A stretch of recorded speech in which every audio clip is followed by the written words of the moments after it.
दोस्तों, आज का वीडियो मैं बाबा रामदेव के एक वीडियो से शुरुआत करूंगा। बाद में आप मेरा वीडियो देखना।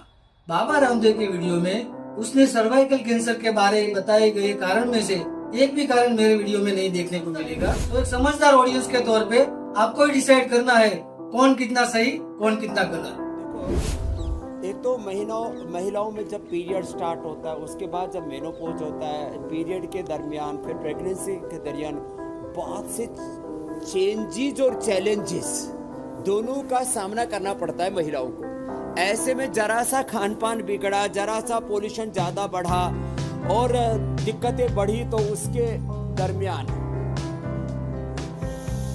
जो है शरीर में जो एक सहज प्रवाह होता है वहाँ तक तक आपका एनाबॉलिज्म, मेटाबॉलिज्म का, केमिकल सोर्स हार्मोन्स का, वो जो ऑटो मोड पर बॉडी चल रही है, अब उसमें एक ब्रेक आ जाता है।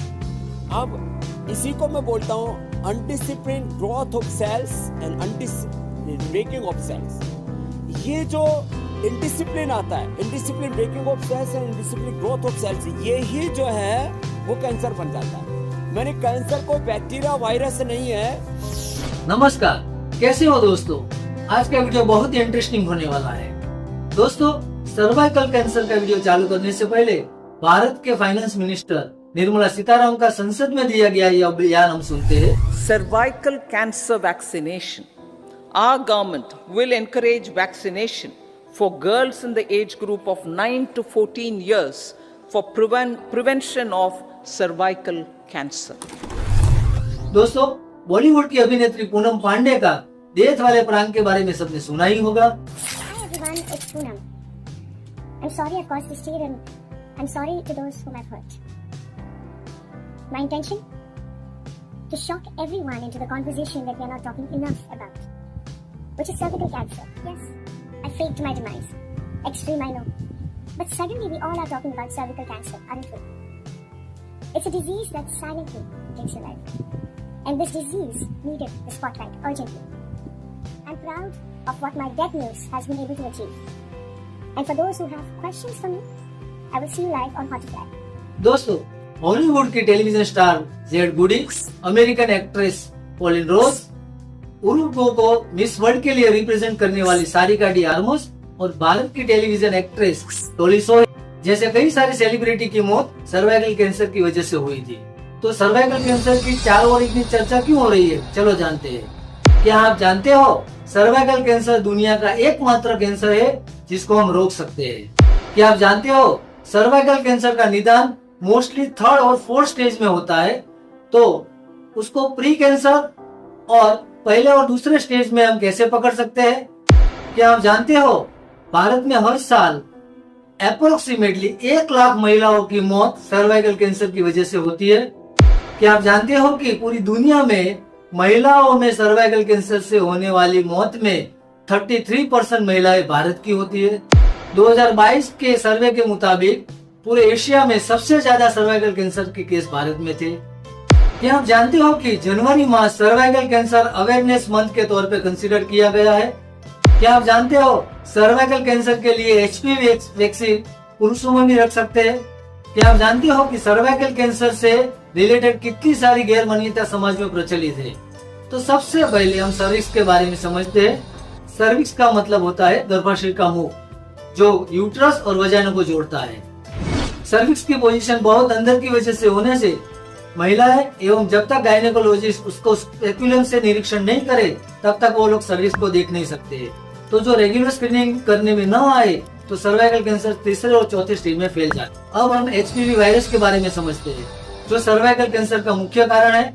सर्वाइकल कैंसर HPV नाम के वायरस से होता है, जो जातीय संक्रमण से फैलता है। HPV वायरस सेक्सुअल एक्टिविटी के दौरान पुरुषों में से महिलाओं में प्रवेश करता है। महिलाओं को HPV इन्फेक्शन लगने के बाद मोस्टली इन्फेक्शन अपने आप ही ठीक हो जाता है, किंतु कई केस में HPV वायरस गर्भाशय के मुख पर प्री कैंसर पॉइंट और एरिया बनाता है और नॉर्मल फीमेल में 10 से 15 साल के बाद वो जिसकी भी रोग प्रतिकारक शक्ति कम हो, जिन्हें सर्वाइकल कैंसर की वैक्सीन नहीं रखी हो, जिसको फैमिली हिस्ट्री पॉजिटिव हो और HIV वाली फीमेल में 5 से 10 साल के बाद वो एरिया में कैंसर बनता है। तो इस 10 साल के दौरान स्क्रीनिंग होना बहुत ही जरूरी है।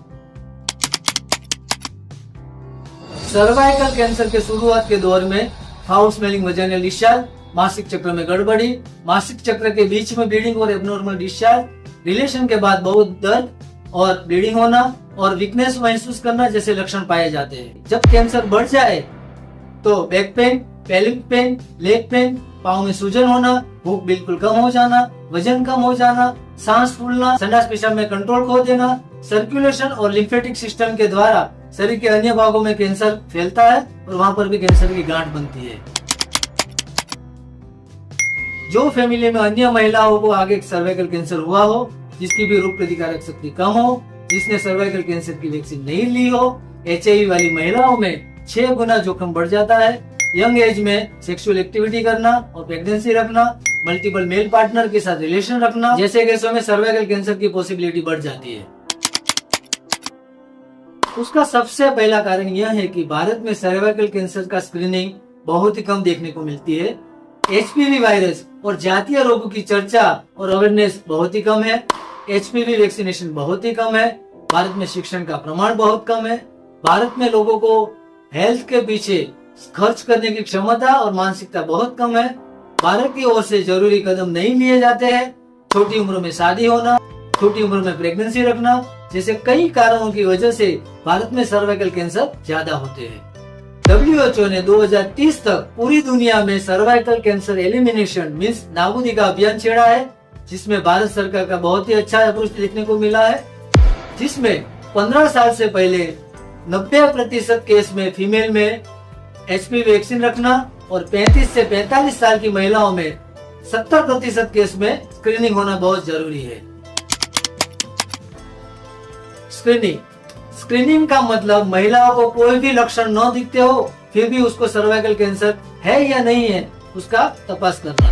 नॉर्मल फीमेल में 30 साल के बाद हर 5 साल और HIV और हाई रिस्क फीमेल में 25 साल के बाद हर 3 साल पर स्क्रीनिंग किया जाता है। स्क्रीनिंग से प्री कैंसर वाले स्टेज को पकड़ सकते हैं। स्क्रीनिंग की प्रोसीजर बहुत ही सिंपल है, जिसमें बिल्कुल पेन नहीं होता है। समाज में कई लोग ऐसा समझते हैं कि स्क्रीनिंग टेस्ट पॉजिटिव आए तो उसको कैंसर है, परंतु ऐसा बिल्कुल नहीं है। रेगुलर स्क्रीनिंग टेस्ट में जो पॉजिटिव आए तो मोस्टली प्री कैंसर स्टेज हो सकता है। उसमें से कैंसर बनने के लिए 10 से 15 साल लगते हैं। दूसरी मान्यता यह है कि जो स्क्रीनिंग टेस्ट पॉजिटिव आए तो महिलाओं को कैंसर की वजह से मृत्यु होता है। तो मैं यहाँ बताना चाहता हूँ कि स्क्रीनिंग टेस्ट जो पॉजिटिव आए तो डॉक्टर को आगे दूसरी रिपोर्ट करने में समझ पड़ती है, और उसमें प्री कैंसर स्टेज और स्टेज 1 और स्टेज 2 आए तो उसमें दर्दी का जीवन डॉक्टर आराम से बचा सकते हैं, और तीसरा और चौथा स्टेज आए तो उसको हायर सेंटर में रिफर कर सकते हैं। स्क्रीनिंग के दौरान मॉलिक्यूलर टेस्टिंग में HPV DNA और साइटोलॉजिकल टेस्टिंग में पेप स्मीयर और लिक्विड बेस्ड स्मीयर का इस्तेमाल होता है। इसके अलावा जरूरत पड़े तो कोल्पोस्कोपी, बायोप्सी, क्यूरो टेस्ट के द्वारा रिपोर्ट किए जाते हैं। दोस्तों, यहाँ मैं ट्रीटमेंट के बारे में ज्यादा नहीं बोलूंगा क्योंकि मेरा मुख्य उद्देश्य सर्वाइकल कैंसर ना हो यही है। दर्दी की उम्र, फिटनेस, लक्षण और स्टेजिंग के बेस पर उसका उपचार किया जाता है। उपचार में मुख्य 3 ऑप्शन रहते हैं: सर्जरी, रेडिएशन और कीमोथेरेपी।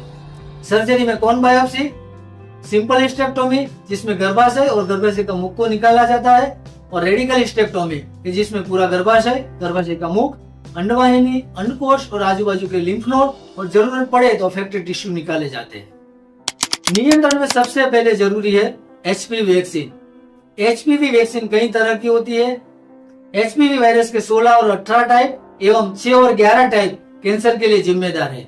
बाइवेलेंट वैक्सीन में 16 और 18 HPV टाइप होते हैं। क्वाड्रिवेलेंट वैक्सीन में 6, 11, 16 और 18 HPV टाइप होते हैं। नैनोवेलेंट वैक्सीन में 6, 11, 16, 18, 31, 33, 45, 52 और 58 HPV टाइप होते हैं।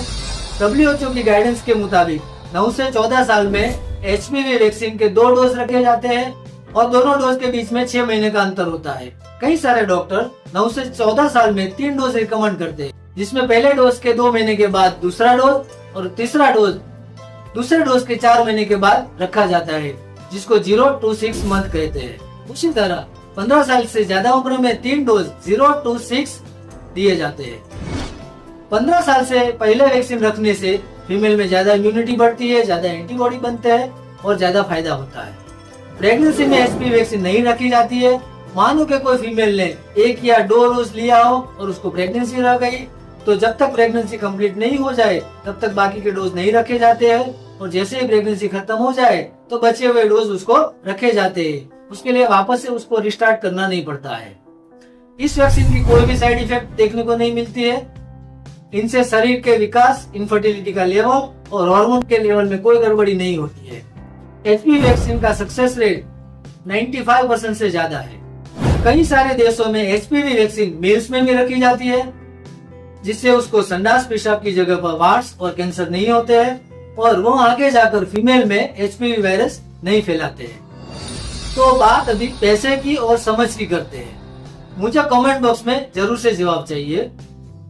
बाइवेलेंट वैक्सीन 2000 रुपए में, क्वाड्रीवेलेंट वैक्सीन 4000 रुपए में और नैनोवेलेंट वैक्सीन 10,850 रुपए में एक डोज मिलता है।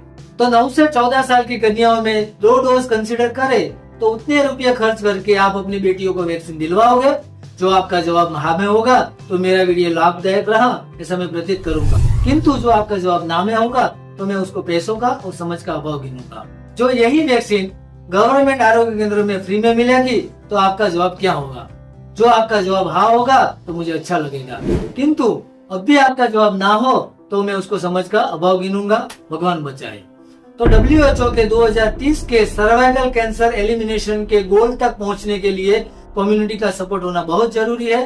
स्कूल में, कॉलेज में, सोसाइटी में सेक्स एजुकेशन, सर्वाइकल कैंसर और एचपीवी वैक्सीन की इंफॉर्मेशन पहुंचाना खूब जरूरी बनता है। जैसे कोरोना के वक्त लोगों ने थाली और कटोरी की आवाज से पूरे भारत में गूंज उठाई थी, घर घर तिरंगा में घर घर तिरंगा लहराया था, वैसे ही सर्वाइकल कैंसर का यह वीडियो घर घर तक पहुंचा के भारत के हर साल होने वाले 1 लाख महिलाओं की मृत्यु हम रोक सकते हैं।